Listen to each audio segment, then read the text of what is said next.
स्वागत है आपका हमारे YouTube चैनल बहादुर एसकेपी में। आज मैं आप लोगों को बताऊंगा कि जो ये पेपर हमें दिखाई पड़ रहा है ये 2020 अर्थात जो कक्षा 10 के छात्र हैं जो बोर्ड परीक्षा में बैठ चुके हैं 2020 में, हिंदी का पेपर है, इसके बारे में बताऊंगा। इस वीडियो का बनाने का उद्देश्य केवल यह है कि इससे आप जान पाएंगे कि कितने प्रश्न आते हैं, किस तरह के आते हैं और कितने नंबरों के होते हैं, किस तरह के आते हैं। इसी तरह आपको अगली परीक्षा में प्रश्न मिलेंगे, इसी तरह होंगे, लेकिन इनसे अलग होंगे। मॉडल यही रहेगा लेकिन प्रश्न दूसरे होंगे, इसी प्रकार से होंगे। तो चलिए स्टार्ट करते हैं। आपको समय दिया जाएगा 3 घंटा 15 मिनट पेपर को हल करने के लिए। तो चलते हैं। जो 2021 में बोर्ड परीक्षा में कक्षा 10 के छात्र बैठने वाले हैं उनके लिए यह वीडियो है। तो चलिए चलते हैं प्रश्न नंबर 1 पर। प्रश्न नंबर 1 में देखिए लिखा हुआ है, प्रश्न नंबर 1 है जिसका का खंड है। का खंड में लिखा हुआ है, निम्नलिखित कथनों में से कोई एक कथन सही है, उसे पहचान कर लिखिए। ये जो आपको 4 ऑप्शन दिखाई दे रहे हैं, इसमें से 3 गलत हैं और 1 सही है, उसी का आपको नाम लिख देना है। इसमें मैंने सभी के नाम लिख दिए हैं। तो इसी तरह आपको केवल बोर्ड परीक्षा की कॉपी में जो सत्य है उसी का नाम लिखना है। चलो बताते हैं इसे किस तरह। निम्नलिखित कथनों में से एक कथन सही है, उसे पहचान कर लिखिए। कथन नंबर 1, श्रीनिवास दास ख्याति प्राप्त नाटककार थे, असत्य, यह असत्य है। नंबर 2, चिंतामणि के लेखक हरिकृष्ण प्रेमी हैं, ये भी असत्य है। ऑप्शन नंबर 3, झलमला कहानी संग्रह के लेखक पद्मलाल पुन्नालाल बख्शी हैं, यह सत्य है। जो झलमला कहानी संग्रह है उसके लेखक पद्मलाल पुन्नालाल बख्शी हैं, इसलिए यह सत्य है। और जो चौथा ऑप्शन है, गोविंद बल्लभ पंत भारतेंदु युग के प्रमुख उपन्यासकार हैं, यह भी सत्य है। इसी तरह आपको जो सत्य है ये वाला ऑप्शन नंबर 3 वाला, इसी को आपको लिखना है। तो चलिए चलते हैं अगले प्रश्न पर। अगले प्रश्न नंबर 1 का खा खंड देखिए। खा खंड में लिखा हुआ है, निम्नलिखित कृतियों में से किसी एक कृति के रचयिता का नाम लिखें। ये आपकी कृति दी हुई हैं रचनाएं, इनमें आपको केवल एक कृति, इसमें 4 कृतियां हैं, केवल आपको एक का नाम लिखना है। या तो आप रश्मि सांस का लिखे, या एक घूंट, या शिक्षा और संस्कृत, या कलकत्ता से पीकिंग। इसमें केवल आपको एक का नाम लिखना है। इसमें मैंने 4 के नाम लिख दिया है, लेकिन आपको बोर्ड परीक्षा की कॉपी में केवल एक का नाम लिखना है। ऑप्शन नंबर ए, रश्मि सांस के लेखक हैं रामचंद्र शुक्ल। ऑप्शन नंबर 2, एक घूंट के लेखक हैं जयशंकर प्रसाद। ऑप्शन नंबर 3, शिक्षा और संस्कृत के लेखक हैं डॉक्टर राजेंद्र प्रसाद। कलकत्ता से पीकिंग, ऑप्शन नंबर 4, कलकत्ता से पीकिंग के लेखक हैं डॉक्टर भगवत शरण उपाध्याय। इसी तरह आपको इन 4 में से एक का केवल उत्तर लिखना है कि किस इस रचना के ये लेखक हैं। इसी तरह आपको लिखना है। चलिए प्रश्न नंबर गा पर चलते हैं। प्रश्न नंबर 1 का जो गा है उसमें लिखा हुआ, वट पीपल के रचयिता का नामोल्लेख कीजिए। मैंने यहाँ केवल पहले आपको लिखना है वट पीपल के रचयिता रामधारी सिंह दिनकर हैं। आपको वहाँ नामोल्लेख, उनके नामों का उल्लेख करना है, तो यहाँ पर आता नहीं, इसलिए मैंने केवल नाम ही लिख दिया है। इसके बाद प्रश्न नंबर 1 का जो घ ऑप्शन है उसमें लिखा हुआ, नीड का निर्माण फिर किस गद्य विधा पर आधारित रचना है। जो नीड का निर्माण फिर कहानी है वो गद्य है और वह किस विधा पर आधारित है। इसमें आपको विधाएं भी बताने पड़ेंगे, तो जिस विधा पर आधारित है उसका आपको नाम बताना है। नीड का निर्माण फिर हरिवंश राय बच्चन की एक कृति है, यह कृति विधा पर आधारित है। नीड का निर्माण फिर जो कहानी है ये गद्य की है और विधा इसकी कृति है। चलिए ऑप्शन नंबर 5वें पर चलते हैं। ऑप्शन नंबर 5 में लिखा हो, रिपोर्ताज साहित्य विधा के किन्हीं 2 लेखकों के नाम लिखिए। इसमें जो रिपोर्ताज साहित्य है, रिपोर्ताज साहित्य एक विधा है, उन्हीं के 2 लेखकों के नाम लिखना है। मैंने यहाँ पर 2 लेखकों के नाम लिख दिया है। नंबर 1 रांगेय राघव, नंबर 2 अमृत राय। ये 2 लेखक हैं रिपोर्ताज साहित्य विधा के। चलिए चलते हैं ऑप्शन नंबर दूसरे का जो का वाला है उसमें लिखा हुआ है, रीतिकाल की किन्हीं 2 प्रवृत्तियों का उल्लेख कीजिए। ये जो आपको मैंने ऊपर वाले बताए हैं ये सभी 5-5 नंबर के हैं, अर्थात 1-1 नंबर के हैं, और आपको वहाँ 5 क्वेश्चन मिले हैं और 1-1 नंबर के हैं। ये हैं आपके 5 नंबरों के। चलिए चलते हैं प्रश्न नंबर 2 पर। का वाला जो है इसमें लिखा हुआ है, रीतिकाल की किन्हीं 2 प्रवृत्तियों का उल्लेख कीजिए। आपको जो रीतिकाल की 2 प्रवृत्तियां होती हैं उनका लिखकर उनका उल्लेख करना है। यहाँ पर उल्लेख करने में जगह कम पड़ रही थी, इसलिए मैंने नहीं किया। आपको जो रीतिकाल की 2 प्रवृत्तियां होती हैं, किन्हीं 2, वैसे प्रवृत्तियां तो बहुत होती, लेकिन आपको किन्हीं 2 का ही उल्लेख करना है। चलिए चलते हैं ऑप्शन नंबर खा पर। ऑप्शन नंबर खा में लिखा हो, छायावाद काल के किन्हीं 2 प्रमुख कवियों के नाम लिखिए। इसमें काल भी होते हैं, तो इसमें बूझ रहा है जैसे रीतिकाल, छायावाद काल, इसी तरह के काल होते हैं। इसमें बूझा गया है छायावाद काल के किन्हीं 2 प्रमुख कवियों के नाम लिखिए। इसमें आपको छायावाद काल के नाम लिखना है। तो चलिए option number 1 Jaishankar Prasad, option number 2 Sumitranandan Pant. ये दोनों लेखक छायावाद काल के प्रमुख कवि हैं। प्रश्न नंबर दूसरे का जो गा वाला है उसमें क्या लिखा हुआ है, प्रयोगवादी काव्यधारा की किसी एक प्रवृत्ति का उल्लेख कीजिए। जो प्रयोगवादी काव्यधारा की किसी एक प्रवृत्ति का उल्लेख करना है, इसमें आपको मैंने प्रवृत्ति का नाम लिख दिया कनप्रिया, आपको इसका उल्लेख करना है। चलिए चलते हैं प्रश्न नंबर 3 पर। ये अभी आपके 2-2 नंबर के हैं और जो लास्ट वाला है ये आपका 1 नंबर का है। ये भी 5 नंबरों का था प्रश्न नंबर 2। चलिए चलते हैं प्रश्न नंबर 3। प्रश्न नंबर 3 जो आपको ये दिखाई पड़ रहा है, ये है 6 नंबरों का। ये इसमें 3 चीज़ें पूछी गई हैं जो 2-2 नंबर की हैं, और आपने अगर तीनों हल कर दी तो आपको 6 नंबर मिलेंगे। जो ये आपको 6 नंबर इधर दिखाई दे रहे हैं। इसमें ऑप्शन नंबर का है 3 जो है इसमें लिखा हुआ, निम्नलिखित गद्यांशों में से एक गद्यांश के नीचे दिए गए प्रश्नों के उत्तर दीजिए। इसमें ऑप्शन नंबर जो 3 वाला है, प्रश्न नंबर 3, इसमें ऑप्शन है 2 का, और जो खा वाला है इधर लिखा है। इसमें का और खा, आपको का और खा में से आपको एक करना है। मान लीजिए आप का करेंगे, का वाला करेंगे, आपको या का करना है तो खा छोड़ देंगे, अगर खा करेंगे तो का वाला छोड़ देंगे। तो अगर आपको का वाला करना है तो चलिए बताता हूँ। इसमें लिखा हुआ उपर्युक्त गद्यांश का संदर्भ लिखिए। इसमें आपको संदर्भ लिखना है। अगर आप संदर्भ लिख देते हैं तो आपको 2 नंबर मिलेंगे। और रेखांकित अंश की व्याख्या कीजिए। अगर आप रेखांकित अंश की व्याख्या करते हैं तो आपको 2 नंबर मिलेंगे। कलाकारों ने जिसके जीवन का चित्रांकन किया है, यहाँ पर 2 नंबर इसमें भी मिलेंगे। ये आपके 3 प्रश्न हैं। आपको तीनों प्रश्न ही लिखने हैं जो 2-2 नंबर के हैं, और ये पूरा हो जाएगा 6 नंबरों का। इसमें लिखा हुआ उपर्युक्त गद्यांश का संदर्भ लिखिए। इसमें आपको संदर्भ लिखना है। जो ये है, ये आपको बताना है किस पाठ से आया है, यही संदर्भ होता है। रेखांकित अंश की व्याख्या कीजिए। जो आपको ये लिखा हुआ है, इसके नीचे आपको ये रेखांकित अंश, रेखाएं दिखाई पड़ रही हैं, इनकी आपको व्याख्या करना है। वैसे तो ये यहाँ तक है, लेकिन आपको केवल यहाँ तक की ही व्याख्या करना, क्योंकि यहीं तक है। रेखांकित अंश की व्याख्या कर रहा, पूछ रहा है, तो आपको केवल रेखांकित अंश जहाँ तक का है इसी का आपको व्याख्या करना है। फिर कलाकारों के किसके जीवन का चित्रांकन किया गया, इसमें आपको बताना है कि किस कलाकार के जीवन का चित्रांकन किया गया है, आपको ये इसमें लिखना है। तो चलिए चलते हैं अगले प्रश्न पर। प्रश्न नंबर 4। प्रश्न नंबर 4 में लिखा हुआ है, निम्नलिखित पद्यांशों में से एक पद्यांश की संदर्भ सहित व्याख्या कीजिए। इसमें आपको का और खा 2 ऑप्शन दिखाई दे रहे हैं। इसमें से आपको एक, या तो आप का करेंगे तो खा नहीं करेंगे, अगर आप खा करेंगे तो का नहीं करेंगे। एक पद्यांश की संदर्भ सहित व्याख्या, ये भी आपका 4 नंबरों का है। इसमें संदर्भ भी लिखना है, प्रसंग भी लिखना है, और इसकी व्याख्या भी करना है। संदर्भ, प्रसंग, व्याख्या तीनों करने हैं, और अगर आप तीनों कर देते हैं तो आपको 6 नंबर मिलेंगे। चलिए चलते हैं अगले प्रश्न पर। अगला प्रश्न है प्रश्न नंबर 5। प्रश्न नंबर 5 में लिखा हुआ है, निम्नलिखित में से किसी एक लेखक का जीवन परिचय दीजिए तथा उसकी एक रचना का नाम लिखिए।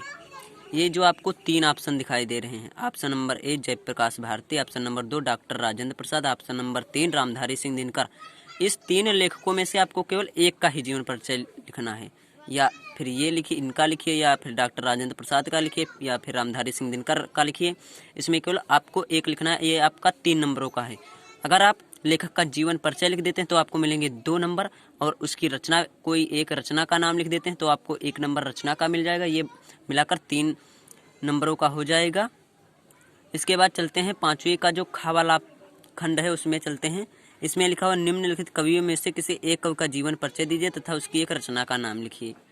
इसमें आपको कवि, एक कवि जैसे सूरदास, बिहारी लाल, सुमित्रानंद पंत, इसमें 3 ऑप्शन दिए गए हैं। इसमें से आपको केवल एक, या तो फिर सूरदास का कीजिए, या फिर बिहारी लाल का कीजिए, या सुमित्रानंद पंत का जीवन परिचय लिखिए और उनकी एक रचना का नाम भी लिखना है।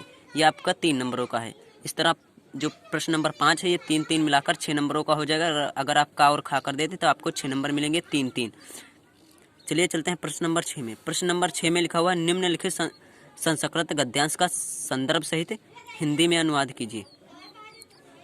अथवा ये जो श्लोक दिया हुआ है इसकी आप करना है, इसका आपका संदर्भ सहित हिंदी में अनुवाद करना है। या तो आप जो ये ऊपर दिखाई दे रहा है इतना, यहाँ से यहाँ तक, आप या तो ये इसका ही संदर्भ सहित हिंदी में अनुवाद कीजिए, या फिर जो अथवा में लिखा हुआ है इसका आप कीजिए। अगर आप ये करेंगे तो ये छोड़ देंगे, ये छोड़ देंगे तो ये करेंगे। ये आपका 4 नंबरों का है। इसमें बता दें जो संदर्भ सहित, अर्थात आपको लिखना है कि ये किस पाठ से आया है, इसके साथ आपको हिंदी में इसका अनुवाद करना है। ये जो श्लोक है ये भी संस्कृत में है, और जो ये कहानी लिखी हुई ये भी संस्कृत में है। इसको आपको हिंदी में लिखना है और इसका संदर्भ सहित अनुवाद भी करना है, इसका संदर्भ भी लिखना है। ये आपका 4 नंबरों का है। चलिए चलते हैं अगले प्रश्न पर। प्रश्न नंबर जो 7 है, प्रश्न नंबर 7 में लिखा हुआ अपनी पाठ्य पुस्तक से कंठस्थ किया हुआ कोई एक श्लोक लिखिए जो इस प्रश्न पत्र में ना आया हो। ये कह रहा है, इसका प्रश्न नंबर का है जो इसमें लिखा हुआ अपनी पाठ्य पुस्तक अर्थात हिंदी में से कोई एक जो आपने याद किया हो एक श्लोक लिखिए जो इस प्रश्न पत्र में ना आया हो। जो इस प्रश्न पत्र में वह, अर्थात देख लीजिए यहाँ पर पूछा गया है एक ये श्लोक हो सकता है, आप इसी का लिख दीजिए, यही लिख दीजिए, तो ये आपको नहीं लिखना है। इसमें लिखा हुआ है जो इस प्रश्न पत्र में ना आया हो, अर्थात इस प्रश्न पत्र में ना हो, वो आपको एक श्लोक लिखना है। ये 2 नंबरों का है। जो 7वें का खंड खा है उसमें लिखा हुआ निम्नलिखित प्रश्नों में से किन्हीं 2 प्रश्नों के उत्तर संस्कृत में दीजिए। इसमें आपको 4 ऑप्शन है। ऑप्शन नंबर ए भारतीय संस्कृति का संगम स्थली, ऑप्शन नंबर 2 न्यायेन का वर्धते, ऑप्शन नंबर 3 चंद्रशेखर का आसीत, ऑप्शन नंबर 4 ज्ञानम कुत्र संभवते। आपको इसमें 4 ऑप्शन मिल रहे हैं जिसमें से आपको केवल 2 करने हैं। आपको जो मालूम हो उसमें से आपको केवल 2 ही करने हैं। अगर आप दोनों कर देते हैं तो ये 1-1 नंबर का है। अगर आप 1 करेंगे तो 1 नंबर पाएंगे, अगर आप 2 करते हैं तो 2 नंबर पाएंगे। अगर आप दोनों कर देते हैं तो आपको 2 नंबर मिल जाएंगे। तो चलिए चलते हैं अगले प्रश्न पर। अगला प्रश्न जो 8 है, प्रश्न नंबर 8, उसका जो खंड का है उसमें लिखा हुआ करुण अथवा हास्य रस की परिभाषा उदाहरण सहित लिखिए। अगर आपने पढ़ा होगा तो आसानी से लिख देंगे क्योंकि ये बहुत ही सरल है। करुण अथवा हास्य रस की परिभाषा उदाहरण सहित लिखना है।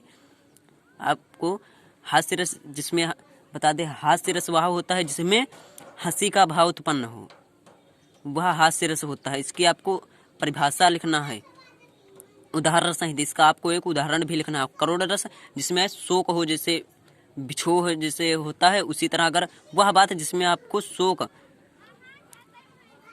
मिले वह होता है करुण रस। इसकी आपको परिभाषा भी लिखी है।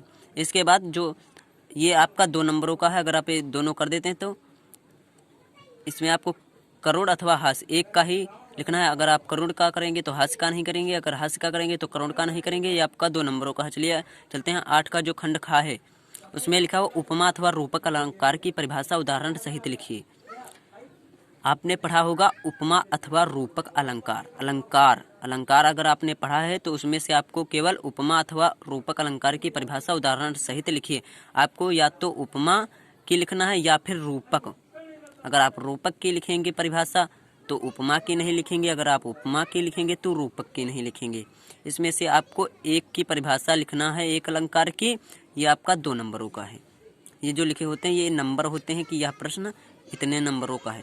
इसके बाद जो प्रश्न नंबर 8 का गा वाला खंड है इसमें लिखा हो रोला अथवा सोरठा की छंद, रोला अथवा सोरठा छंद की परिभाषा तथा उसका उदाहरण लिखिए। इसमें आपको रोला या तो आपको रोला लिखना है तो सोरठा नहीं लिखना, अगर आपको सोरठा लिखना है तो रोला नहीं लिखना। इसमें से आपको केवल एक ही छंद करना है। इसकी आप परिभाषा लिखेंगे, उसके बाद उसका एक उदाहरण भी देंगे। ये आपका 2 नंबरों का है। अगर आप सही सही कर देते हैं तो आपको 2 नंबर मिल जाएंगे। इस तरह मिलाकर आपके प्रश्न 8 क्वेश्चन 8 के प्रश्न हो जाते हैं 6। चलिए चलते हैं प्रश्न नंबर 9 पर। प्रश्न नंबर 9 में लिखा हुआ है, इसका खंड का में लिखा हुआ है, निम्नलिखित उपसर्गों में से किन्हीं 3 के मेल से एक एक शब्द बनाइए। ये आपके लिखे हुए उपसर्ग। इसमें से आपको किन्हीं 3 के मेल से एक एक शब्द बनाना है। 3 के मेल से एक एक शब्द बनाना है। जिसे मैंने लिख दिया है, जैसे अन है तो ये आपको शुरू में लाना है। जैसे अन, जो ये अन है इसके पीछे आप कुछ भी लिख दीजिए, आगे अन होना चाहिए। जैसे मैंने लिख दिया अन पढ़। फिर अप लिखा है तो अप ना, फिर लिखा है अनु तो इसलिए मैंने लिख दिया अनुमान। फिर लिखा हो उप तो लिख दीजिए उपहास। सह मत अभिश्राप। ये आपको जो ये उपसर्ग होते हैं ये शब्द के आगे रहते हैं। कोई भी शब्द हो उसके आगे रहते हैं, लिखा जाता है, आगे लिखा जाता है सबसे। जो ये उपसर्ग होते हैं ये आपके 3 नंबरों का है, क्योंकि आपको 3 लिखना है तो ये एक एक नंबर के हैं 3। अगर आप 1 करेंगे तो 1 नंबर पाएंगे, अगर 2 करेंगे तो 2, अगर आप तीनों कर देते तो 3 नंबर पाएंगे। चलिए चलते हैं प्रश्न नंबर 9 के खंड खा पर। प्रश्न नंबर 9 का खंड जो है उसमें लिखा हुआ, निम्नलिखित में से किसी 2 प्रत्ययों का प्रयोग कर एक एक शब्द बनाइए।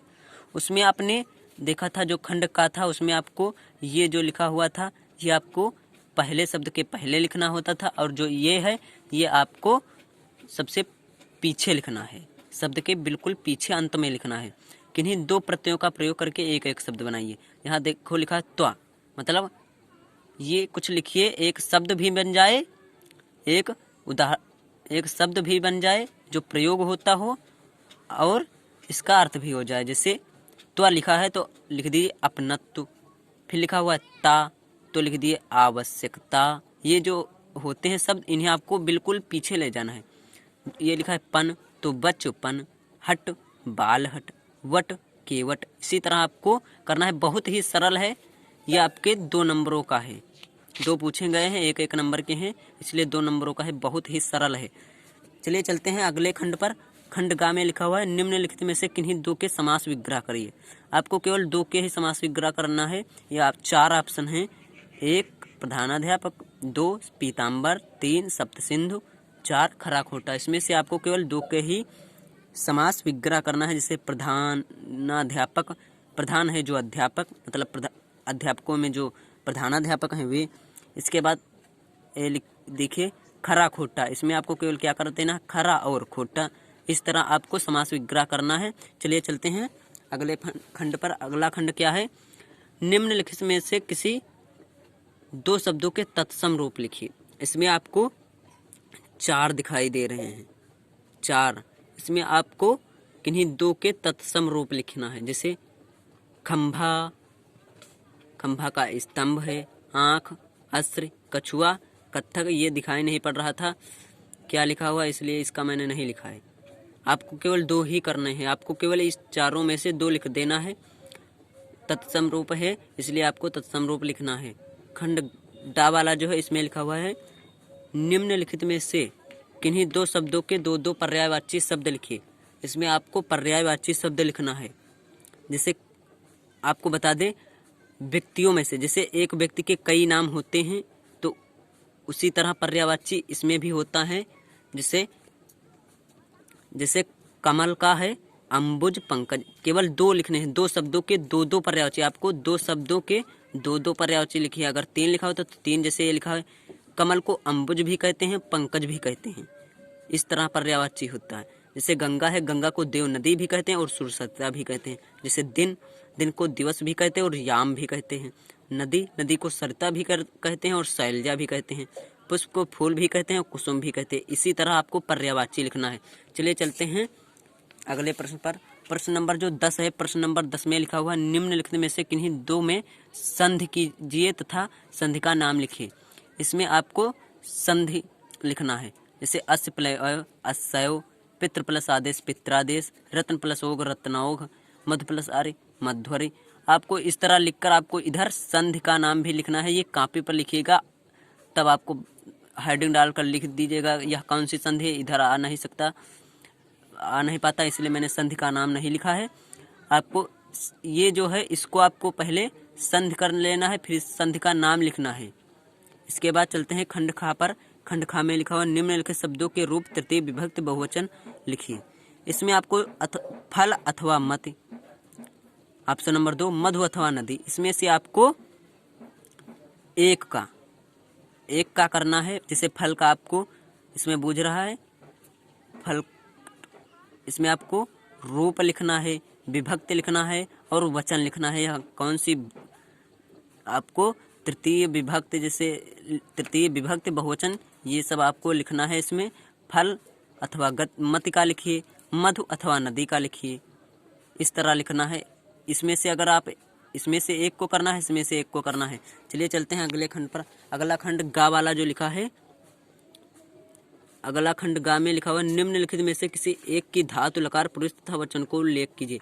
इसमें पठतु की धातु क्या है, लकार क्या है, पुरुष क्या है तथा वचन क्या है, इस तरह आपको लिखना है। इसमें आपको पठतु असहताम द्रक्ष्यास पचाम, इसमें से आपको एक की, या तो फिर पठतु असहताम द्रक्ष्यास पचाम, इसमें से आपको केवल एक का ही धातु लकार पुरुष तथा वचन बताना है। यह आपको 2 नंबरों का है। चलिए चलते हैं अगले खंड पर। अगला खंड है निम्नलिखित में से किन्हीं 2 वाक्यों का संस्कृत में अनुवाद कीजिए। इसमें से आपको केवल 2, इसमें 4 ऑप्शन दिए हुए हैं। सागर के उत्तर में भारतवर्ष है, ऑप्शन नंबर 2 प्रातः काल उठना चाहिए, ऑप्शन नंबर 3 सदा सत्य की जीत होती है, ऑप्शन नंबर 4 मैं आज घर पर जाऊंगा। इसमें से आपको केवल 2 का ही संस्कृत में अनुवाद करना है। इसमें हिंदी में लिखा है, इसमें आपको संस्कृत में अनुवाद करना है। चलिए चलते हैं अगले प्रश्न पर। अगला प्रश्न है 11। प्रश्न नंबर 11 में लिखा हुआ निम्नलिखित विषयों में से किसी एक विषय पर निबंध लिखना है। इसमें आपको निबंध लिखना है। ये आपका 6 नंबरों का है। या तो आपको देखिए यहाँ ऑप्शन दिखाई दे रहे हैं 1 2 3 4 5 ऑप्शन हैं। इसमें से आपको केवल एक विषय पर ही निबंध लिखना है। आप निबंध लिखना जानते ही होंगे। या तो आप ऑप्शन नंबर 1 जल संरक्षण की आवश्यकता, इस पर निबंध लिखें, या ऑप्शन नंबर 2 मेरा प्रिय कवि, इस पर निबंध लिखें। ऑप्शन नंबर 3 यातायात ट्रैफिक नियमों का पालन, इस पर निबंध लिखें। ऑप्शन नंबर 4 छात्र जीवन में अनुशासन का महत्व, ऑप्शन नंबर 5 बेरोजगारी की समस्या। इस पर आपको निबंध लिखना है, केवल एक पर ही, जो आपको अच्छी तरह आता हो उस पर एक का ही निबंध लिखना है। चलिए चलते हैं प्रश्न नंबर 12 और आखिरी प्रश्न। प्रश्न नंबर 12 में लिखा है अपने पठित खंड काव्य के आधार पर निम्नलिखित प्रश्नों में किसी एक प्रश्न का उत्तर दीजिए। आपने खंड काव्य, हिंदी में खंड काव्य जो होता है उसमें से पढ़ा होगा।